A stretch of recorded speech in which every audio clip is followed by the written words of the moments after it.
The ultimatum, the grand chamber of the Galactic Tribunal, floated in the void between stars. It was a massive structure, built from crystallized starlight and ancient metals designed to intimidate anyone who stood before it. Inside the main hall, representatives from 200 alien civilizations sat in judgment.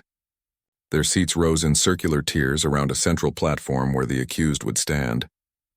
Today, that platform held a single human. Ambassador Chen Wei stood alone under the harsh lights. She wore the simple gray uniform of Earth's diplomatic corps, looking plain compared to the elaborate armor and robes worn by the alien judges surrounding her. The air tasted strange, filtered through systems designed for dozens of different atmospheres. Chen kept her face calm even though her heart pounded against her ribs. She had known this day would come, but knowing did not make it easier. High Arbiter Kelzar rose from his throne at the chamber's highest point. The insectoid creature stood 4 meters tall, his chitinous body gleaming like polished obsidian. His voice echoed through translators mounted throughout the chamber, ensuring every species could understand his words. The tribunal has reviewed all evidence presented in this matter. Ambassador Chen Wei of the species known as humans, your people stand accused of the unprovoked destruction of Waystation Omega. 3,000 innocent beings died in that attack. The evidence against humanity is overwhelming and undeniable. Chen had heard these accusations before, but hearing them pronounced as fact made her anger burn hotter. She forced herself to remain still to show no emotion. Waystation Omega had indeed been destroyed 6 months ago. The neutral station had served as a trading hub for dozens of species, a place where even enemies could meet safely. Its destruction had shocked the galaxy, and somehow all evidence pointed to Earth. With respect, Arbiter, Chen said clearly, humanity did not destroy Waystation Omega. We have provided detailed records showing our nearest ships were 3 star systems away when the attack occurred. Someone has fabricated evidence to frame my people. She had made this argument a dozen times over the past months, but the tribunal refused to listen. The charges against humanity had been brought by the Draxian Empire, one of the galaxy's 3 great powers. The Draxians commanded respect and fear across hundreds of worlds. When they presented evidence, few dared to question it. Your records have been examined and found unreliable, Kelzar replied dismissively. The tribunal believes the Draxian evidence is genuine. Surveillance footage clearly shows human vessels firing upon the station. Weapon signatures match Earth military specifications. Your denials cannot erase these facts. He raised one of his many arms, and holographic displays appeared throughout the chamber. The images showed sleek warships bearing Earth's insignia launching missiles at the peaceful station. Chen had seen this footage before and knew it was fake, but she had no way to prove it. Around the chamber, other representatives nodded their agreement. The Vralny delegation, aquatic beings in fluid-filled environmental suits, gestured with their tentacles in patterns that meant approval. The Corthan ambassador, a massive creature of living stone, rumbled his agreement deep enough to vibrate the floor. One by one, the civilizations of the galaxy accepted humanity's guilt without question. Not because the evidence was convincing, but because the Draxian Empire wanted it to be true. The tribunal has reached its verdict, Kelzar announced. Humanity is found guilty of mass murder and violation of galactic peace. Your species will face the following penalties. First, Earth will surrender all colony worlds beyond your home system. Second, humanity will pay reparations totaling 5 trillion galactic credits. Third, Earth's military will be disbanded and your species will be forbidden from possessing weapons in space. Fourth, human populations will be restricted to your home world for the next 5 centuries. You have 72 hours to accept these terms. Refusal will result in immediate military action by the combined fleets of the tribunal. The chamber erupted in discussion. Some species argued the penalties were too harsh. Others claimed they were too lenient. But none questioned whether humanity was actually guilty. Chen listened to them debate her species' fate and felt something cold settle in her chest. She had come here hoping for justice, hoping that truth would prevail. Instead, she found only politics and power. She thought about Earth, about the 11 billion people who called it home. She thought about the colony worlds that humanity had worked so hard to establish. New Beijing on Kepler 442b, where her brother lived with his family. Nova Sao Paulo orbiting Proxima Centauri, humanity's first extrasolar colony. Armstrong Station on Mars, where she had been born. All of it would be taken away because the Draxian Empire wanted humanity removed from space. Chen had spent weeks investigating why the Draxians would frame humanity. Earth was not powerful enough to threaten them. Humans had been in space for barely 2 centuries, while the Draxians had ruled their empire for 10,000 years. But Earth's colonies sat on jump routes the Draxians wanted to control. If humanity could be removed peacefully through tribunal judgment, the Draxians would claim those systems without firing a shot. It was elegant and ruthless, exactly what she had learned to expect from them. "Ambassador Chen, do you accept the tribunal's judgment?" Kelzar asked, his compound eyes reflecting the chamber's lights like 1,000 tiny stars. She could hear the expectation in his voice. He assumed she would bow, that humanity would surrender because they had no other choice. Every species in the chamber expected the same thing. Humans were weak, barely more than primitives who had stumbled into space travel. They could not possibly resist the combined might of the galaxy. Chen looked up at the hundreds of alien faces staring down at her. She saw contempt in some, pity in others, and indifference in most. They had already forgotten about humanity, already moved on to dividing up what would be taken. She thought about her daughter back on Earth, about all the children who deserved to grow up free. She thought about the soldiers and scientists and ordinary people who had built something remarkable among the stars. And she thought about the secret she carried, the knowledge that would change everything.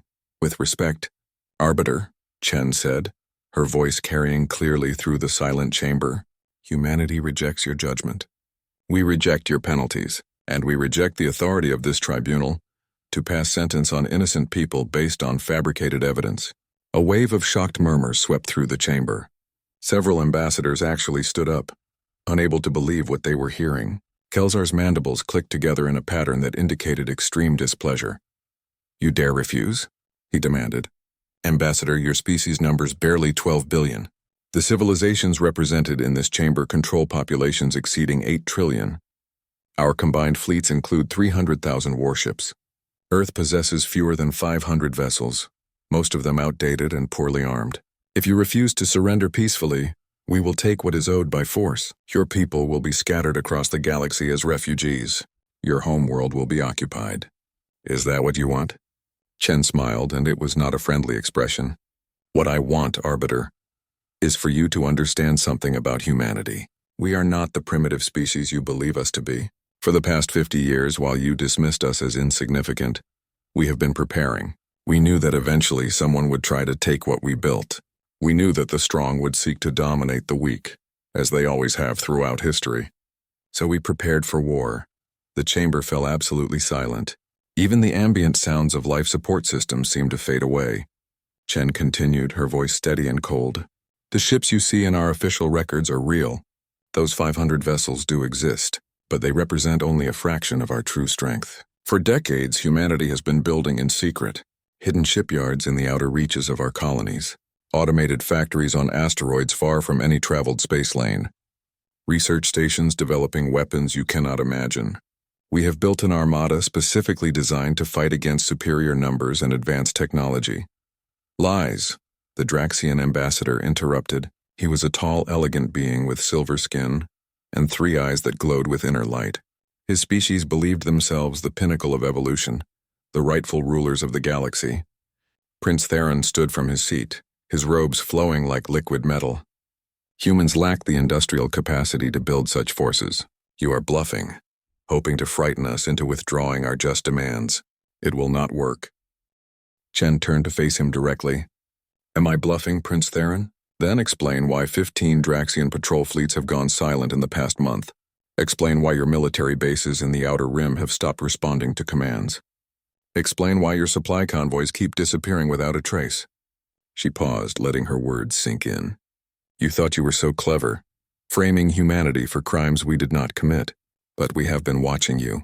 We know about your plans to seize our colonies. We know about your secret alliance with the Vralni to divide human space between you. We know everything." Theron's 3 eyes widened slightly, the only sign of his shock. Around the chamber, other ambassadors whispered urgently to their aides. Chen had just revealed classified information that should have been impossible for humans to obtain. The fact that she knew these secrets meant Earth's intelligence network was far more capable than anyone had suspected. "You have 72 hours, Chen continued, but now she was addressing the entire tribunal. In 3 days you can send your fleets to Earth. You can attempt to take our colonies by force. But understand this, humanity will fight. We will fight with everything we have built, with every weapon we have created, with every soldier willing to die for freedom. And when the battle is over, this galaxy will be very different. She gestured to the tribunal members surrounding her.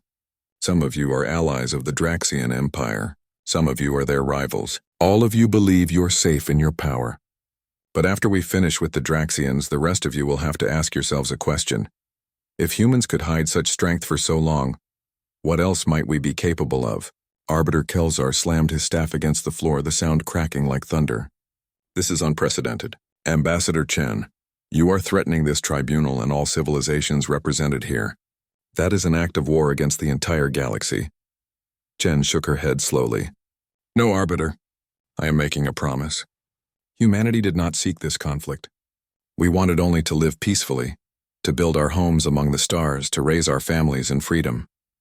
But you have forced our hand. The Draxian Empire fabricated evidence to justify stealing our worlds. This tribunal accepted those lies without investigation because it was convenient. You all decided that humanity was weak and could be victimized without consequence.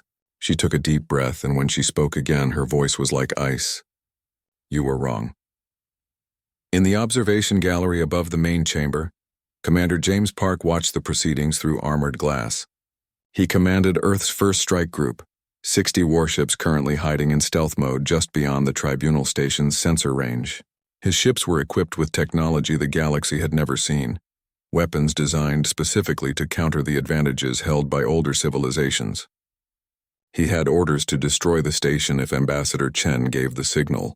It would mean war, but that war was coming regardless. Better to strike first and strike hard. James watched Chen standing alone against 200 hostile powers and felt pride swell in his chest. She showed no fear, only determination. That was humanity's greatest strength, he thought.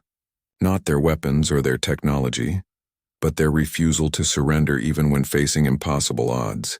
The aliens in the chamber thought Chen was bluffing. They would learn the truth soon enough. Ambassador Chen, Kelzar said slowly, if humanity truly possesses the forces you claim, why reveal this information now? Why not simply defend yourselves when we attack? His question was reasonable, and James knew Chen had prepared for it. Because, Arbiter, despite everything you have done, humanity still hopes for peace. Chen's voice softened slightly. We reveal our strength so you understand the cost of war. If your fleets attack Earth, thousands of your ships will be destroyed. Millions of your people will die. Entire economies will collapse, and in the end you will fail. We show you this truth now, before the killing begins, so you have a choice. She looked around the chamber, meeting the eyes of dozens of different species. Choose peace. Withdraw these unjust demands. Help us find the real perpetrators of the Way Station Omega attack. Or choose war and accept the consequences. The silence that followed felt heavy enough to crush stone. James checked his tactical display and saw other Earth fleets moving into position across the galaxy. If the tribunal chose war, humanity would strike at every Draxian military installation simultaneously. The campaign had been planned for years, every target selected, every fleet positioned. Earth's leadership had hoped it would never be necessary, but they had prepared nonetheless. Prince Terran rose to his full height, his silver skin gleaming with barely contained rage. The Draxian Empire does not negotiate with inferior species. We do not respond to threats from primitives who have barely left their birth world. His voice grew louder, more commanding. This tribunal will proceed as planned. Our fleets will gather and humanity will be brought to heel. If you resist, your species will be extinct within a year. This is your final warning. Chen nodded slowly as if she had expected nothing else. Then humanity offers you a final warning in return, Prince. She raised her hand, making a gesture that looked casual but was actually a prearranged signal. In 72 hours, the galaxy will see what humans are truly capable of. We will not fire the first shot, but we will fire the last. Go back to your empire. Tell your admirals to prepare their fleets, and pray to whatever gods you worship that they are enough. The tribunal session ended in chaos. Ambassadors shouted questions and accusations. Kelzar tried to restore order but failed. Chen walked calmly toward the exit, ignoring the hostile stares and angry voices. She had done what she came to do. Now everything depended on what happened next. As she reached her shuttle, James contacted her through a secure channel. That went well, he said dryly. Think they believed you? Chen strapped herself into the pilot's seat and began launch procedures.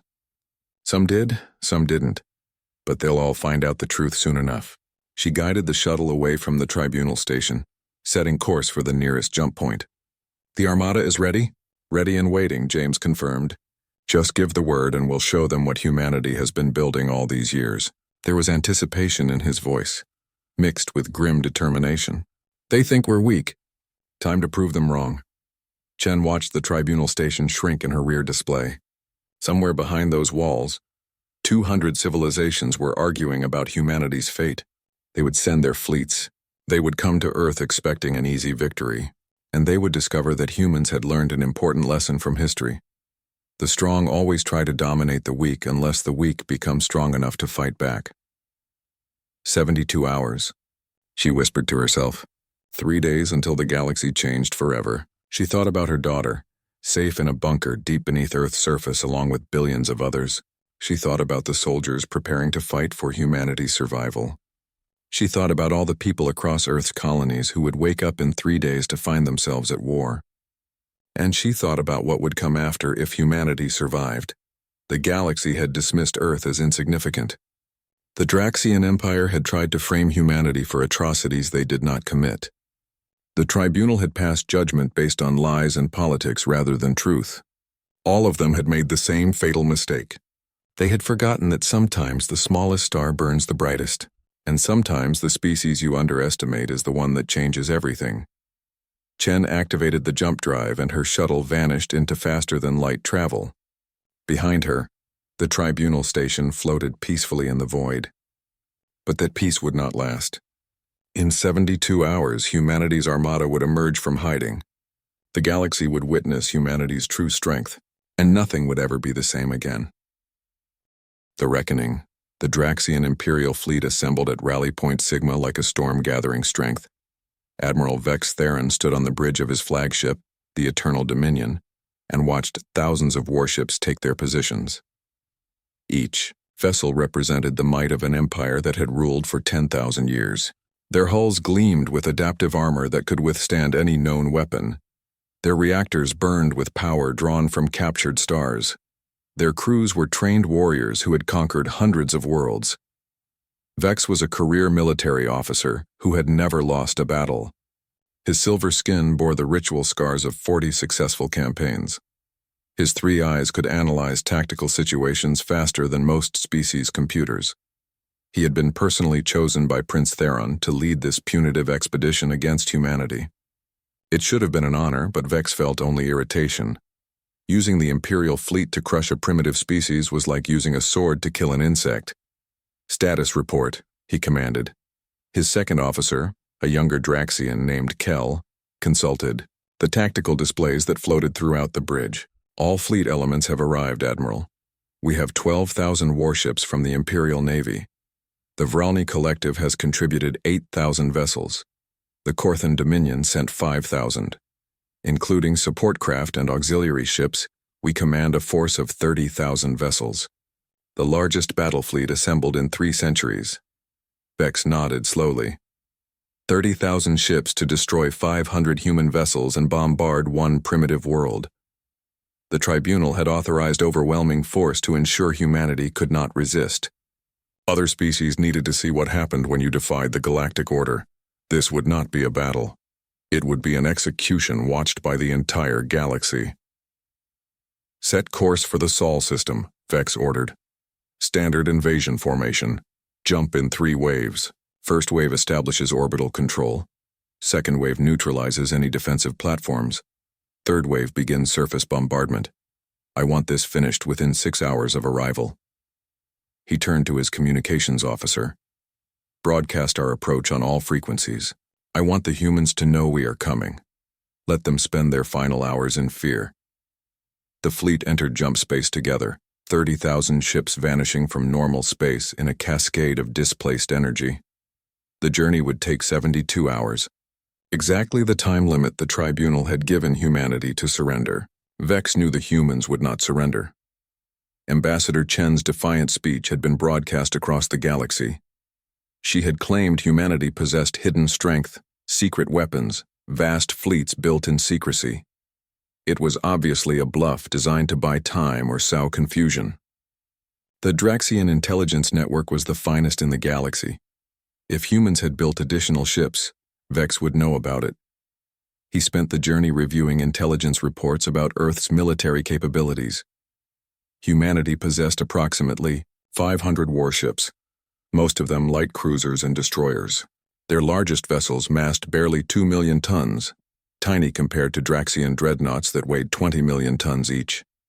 Human weapons used primitive kinetic accelerators and chemical rockets. Their shields were weak. Their armor was simple steel alloys.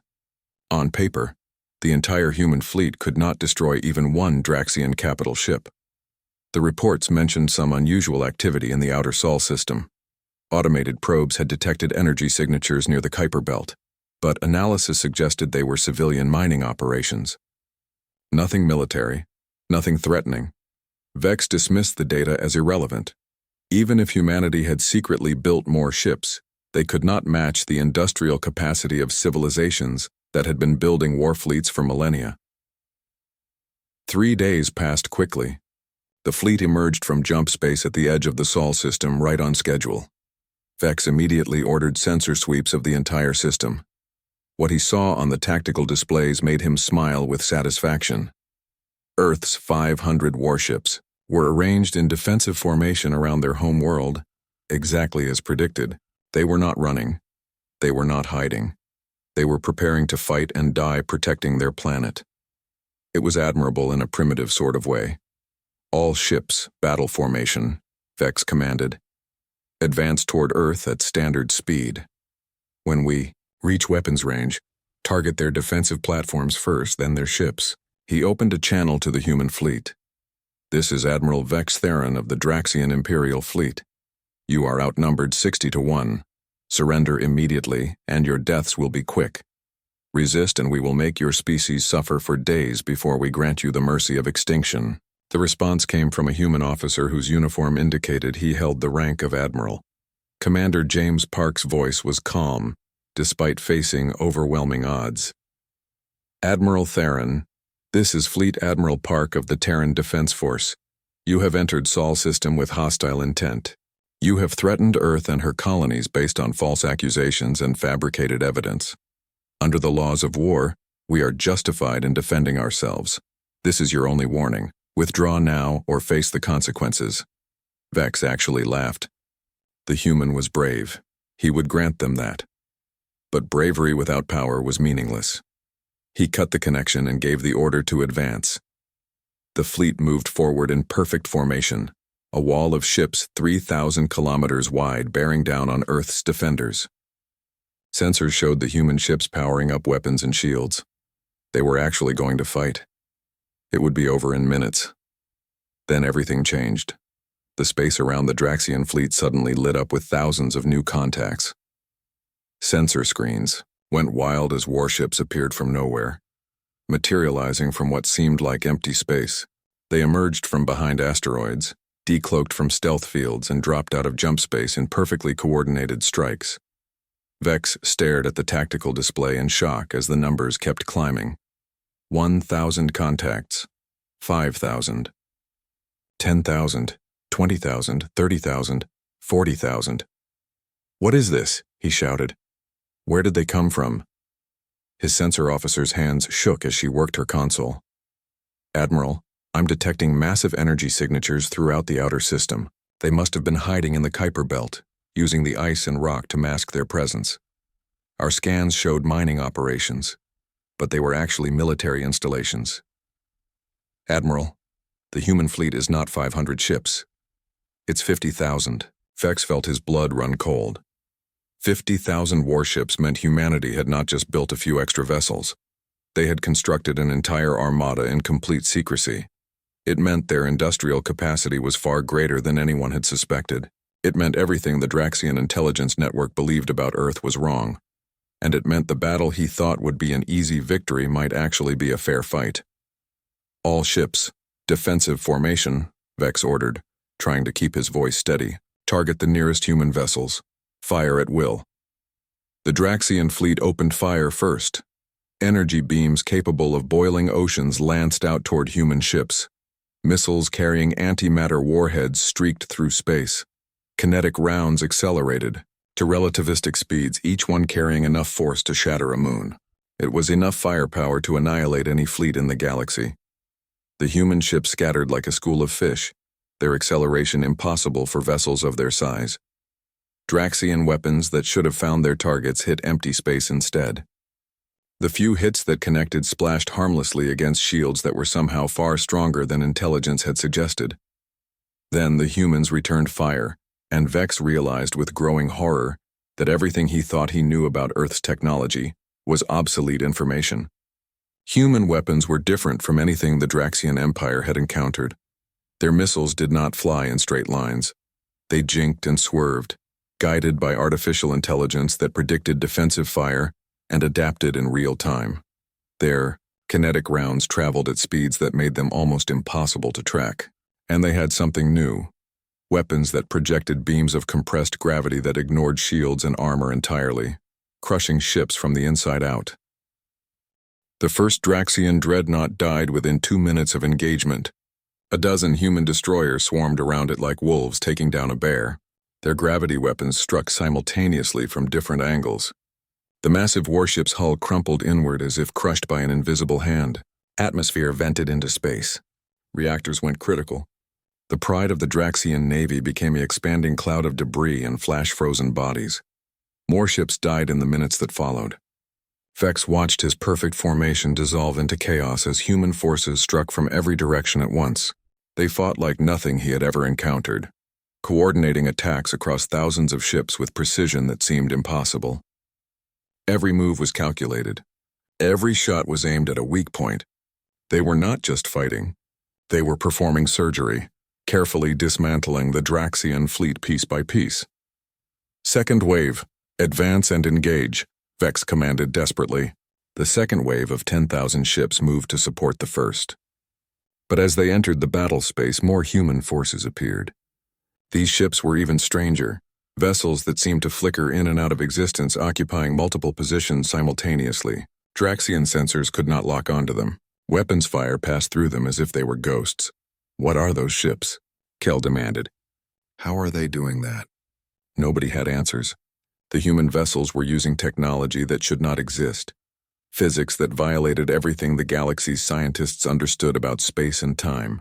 Later analysis would reveal that humanity had developed quantum displacement drives that allowed ships to exist in a state of superposition, literally being in several places at once until the moment they fired their weapons.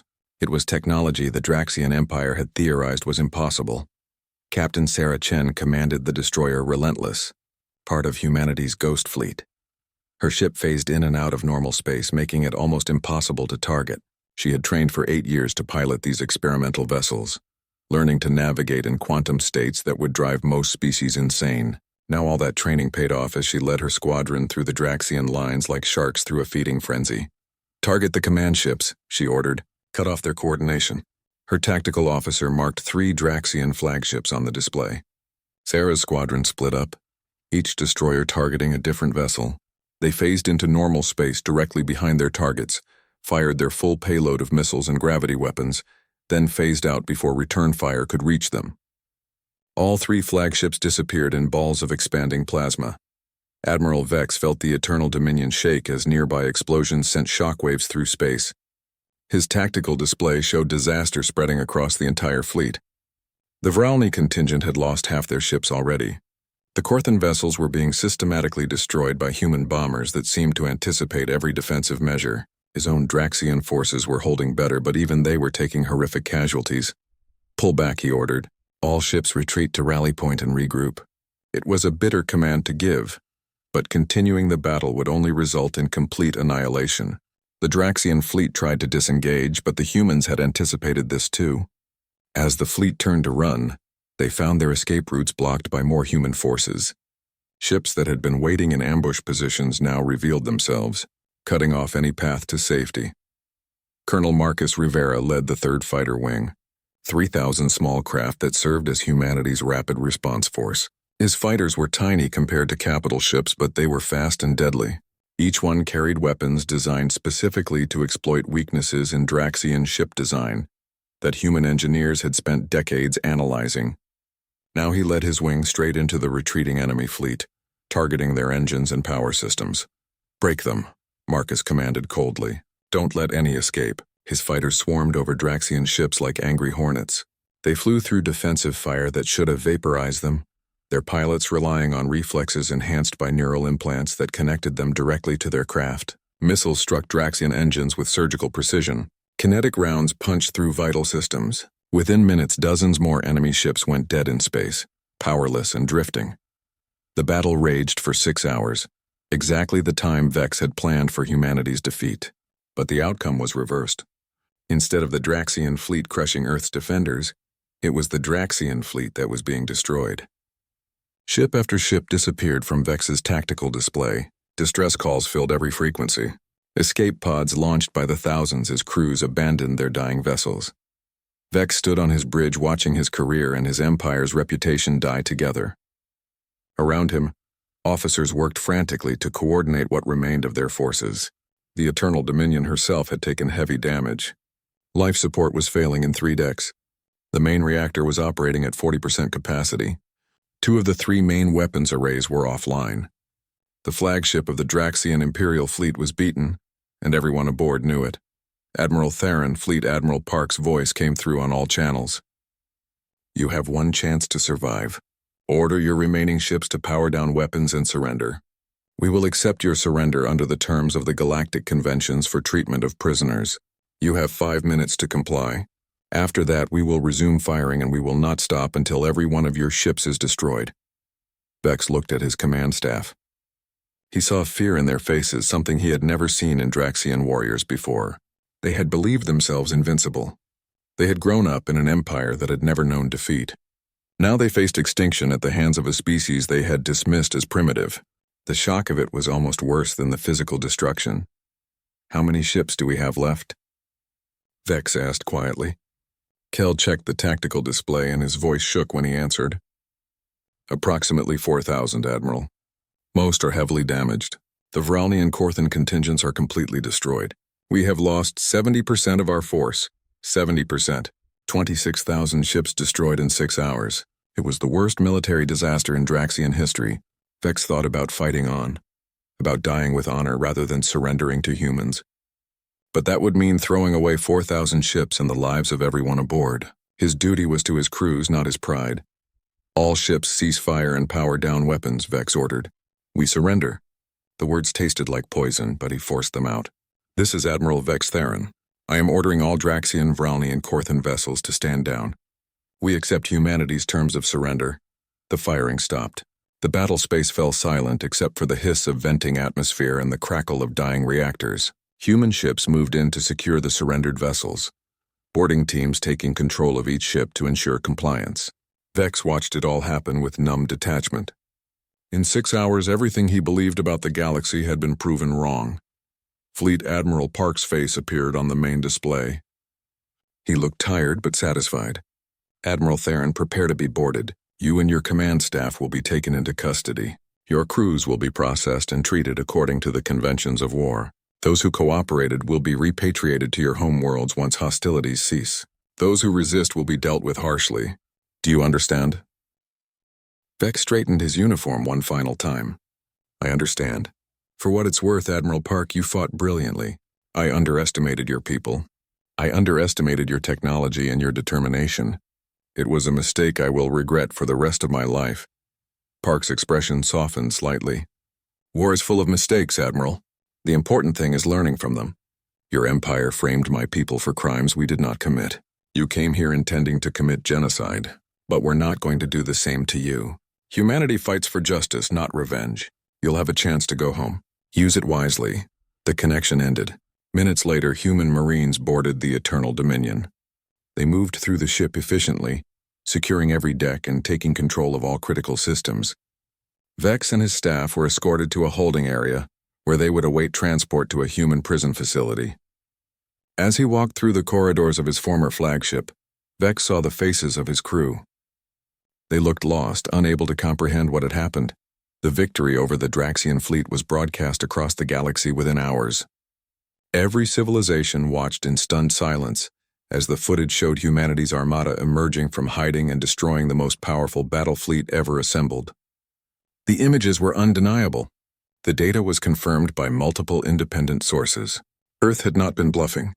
They truly had built an armada in secret, and that armada had just shattered the military might of the galaxy's greatest empire.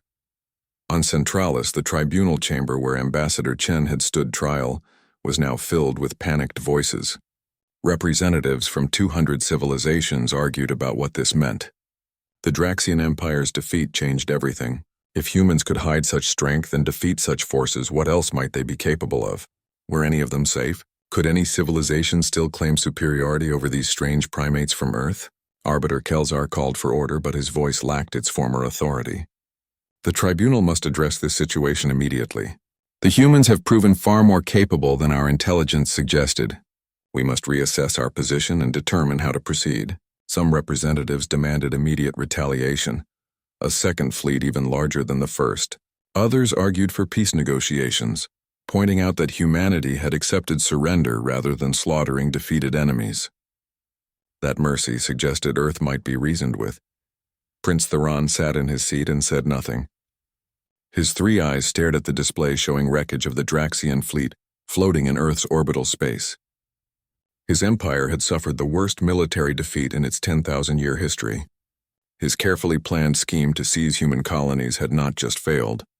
It had revealed the Draxian Empire as vulnerable, defeatable, mortal. Other species that had feared Draxian power for millennia would now question whether that fear was justified. More importantly, the victory proved that Ambassador Chen had been telling the truth about the Waystation Omega attack. If humanity could build 50,000 ships in secret, they had no reason to destroy a trading station. Someone else had done it and framed Earth. Terran knew who that someone was because he had ordered the attack himself. He had paid mercenaries to use captured human weapons to destroy the station, creating evidence that would justify taking human territory. It should have worked perfectly. Instead, it had led to this disaster. Ambassador Chen returned to the tribunal chamber 3 days after the battle. She walked through the same door she had passed through before, but everything was different now. The representatives who had judged her guilty now looked at her with fear and uncertainty. The species who had dismissed humanity as insignificant now understood that Earth was a major power whether they liked it or not. Members of the tribunal, Chen began, her voice echoing through the silent chamber. 3 days ago, you passed judgment on humanity based on false evidence. You demanded we surrender our colonies, disband our military, and confine ourselves to our home world. We refused. You sent 30,000 warships to force your will upon us. Those ships are now destroyed, captured, or fleeing back to their home systems. She paused, letting that sink in. So I have returned to deliver humanity's judgment on you. The chamber remained absolutely silent. Chen continued. The Draxian Empire fabricated evidence to frame humanity for the Waystation Omega attack. Prince Theron ordered that station's destruction specifically to create justification for seizing our colonies. We have proof of this from the captured flagship's computers. The data has been verified and will be released publicly. She turned to look directly at Theron. Your empire tried to commit genocide against my people for profit. That is the true crime here. Theron's silver skin had gone pale. Around him, other representatives were looking at him with suspicion and anger. If what Chen said was true, the Draxian Empire had manipulated the entire tribunal. They had used galactic institutions to serve their own greed. It was a betrayal of everything the tribunal claimed to represent. Humanity demands the following, Chen stated. First, the tribunal will issue a formal apology and clear Earth of all charges. Second, the Draxian Empire will pay reparations to humanity for the costs of this war and the attempted genocide. Third, Prince Theron and all others involved in the conspiracy will be tried for their crimes. Fourth, the galactic community will recognize Earth and her colonies as a sovereign power with full rights and protections. She looked around the chamber. These are not requests. They are requirements. You will meet them, or humanity will withdraw from all galactic institutions and pursue our own path among the stars. Arbiter Kelzar stood slowly. Ambassador Chen, the tribunal acknowledges that grave injustices have been committed. We will investigate your claims regarding Prince Theron's involvement. If they are proven true, appropriate actions will be taken. But surely you understand that demanding reparations from the Draxian Empire could destabilize the entire galaxy. They are one of our 3 great powers. Chen's expression hardened. Then perhaps the galaxy needs to be destabilized. Perhaps an empire that would commit genocide to steal resources does not deserve to be a great power. Humanity will not compromise on this. Justice will be served, or we will serve it ourselves. The tribunal session lasted for hours as ambassadors debated what to do. Some argued that accepting humanity's demands would encourage other species to challenge established powers. Others pointed out that refusing might lead to more war, and Earth had proven it could win those wars. Eventually, exhausted and facing no good options, the tribunal voted to accept humanity's terms. Prince Terran was arrested and taken into custody. The Draxian Empire issued a formal apology and agreed to pay reparations, though it would take decades to fulfill. Earth was recognized as a sovereign power with all rights and protections.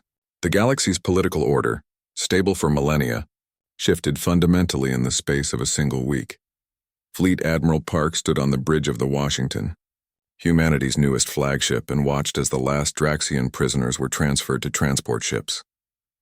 The battle was over.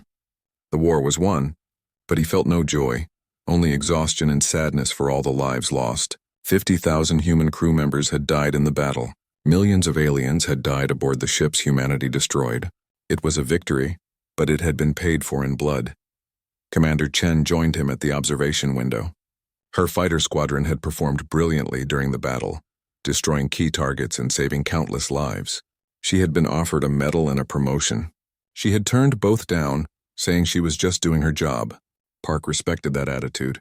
It reminded him why humanity had won, not because of superior weapons or secret fleets, but because of people like Chen who fought not for glory, but for their families and their freedom. "What happens now?" Chen asked quietly. "Do you think they'll leave us alone?" Park considered the question. "For a while, yes. We've proven we can defend ourselves. We've shown that attacking Earth comes with a terrible cost. But eventually someone else will get ambitious. Someone else will decide they want what we have, and we'll have to fight again." He turned to look at her. "That's why we built the Armada in secret. That's why we kept building even after achieving superiority. Because the galaxy is full of predators, and the only way to survive is to be strong enough that attacking us is not worth the price." Chen nodded slowly. "Then we stay strong.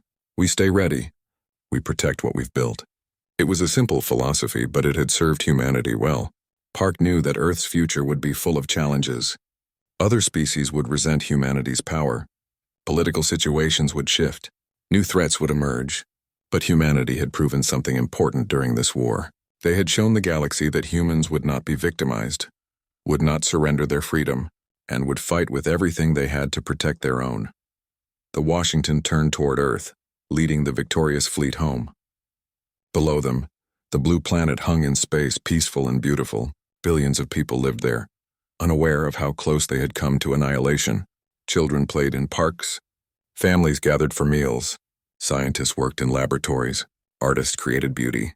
Ordinary people living ordinary lives, protected by extraordinary people willing to face the darkness beyond. Ambassador Chen addressed the United Earth Council in Geneva a week after the battle. The council chamber was packed with representatives from every nation and colony. Outside, crowds gathered to hear her speak. Inside, silence fell as she approached the podium. 7 days ago, humanity faced extinction, she began. The Draxian Empire came to our home with 30,000 ships intending to bomb our world and enslave our people. They believed we were weak. They believed we would not fight back. They believed wrong. Her voice grew stronger. Our military, our scientists, our industrial workers, and our leaders spent 50 years preparing for this moment.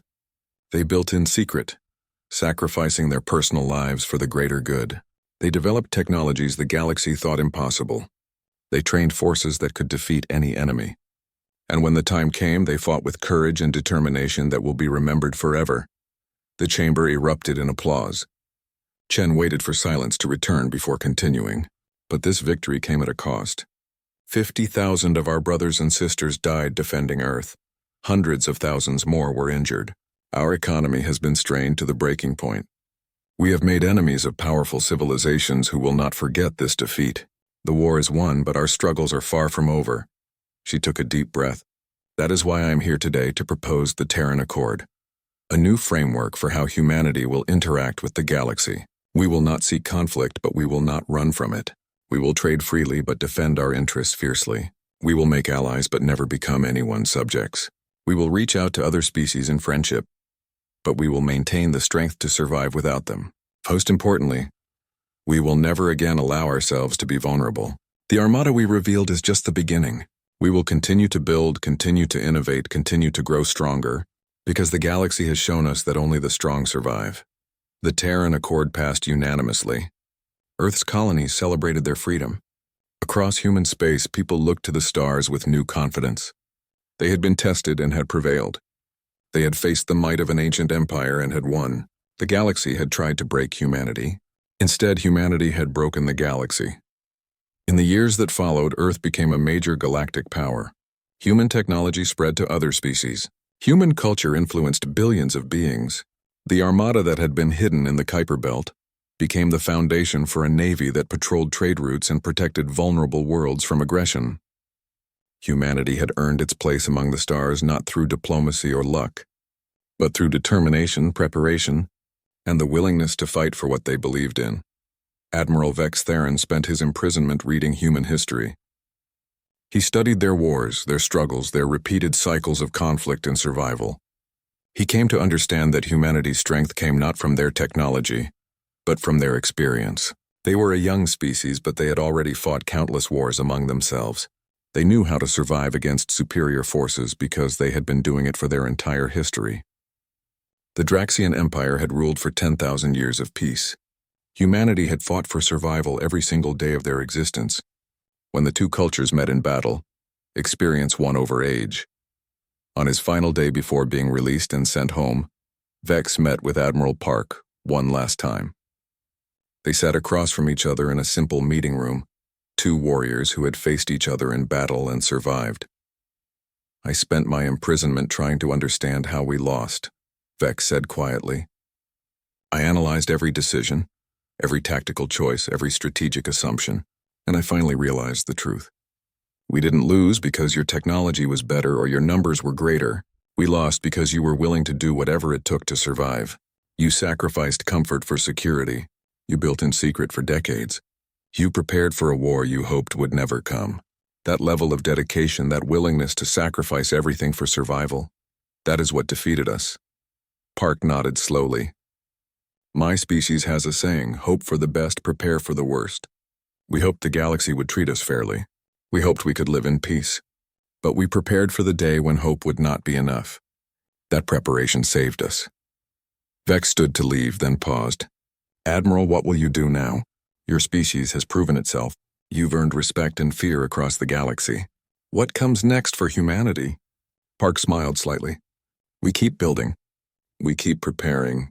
We keep hoping for peace but staying ready for war, because the galaxy is vast and full of unknowns. Someday something worse than the Draxian Empire will emerge.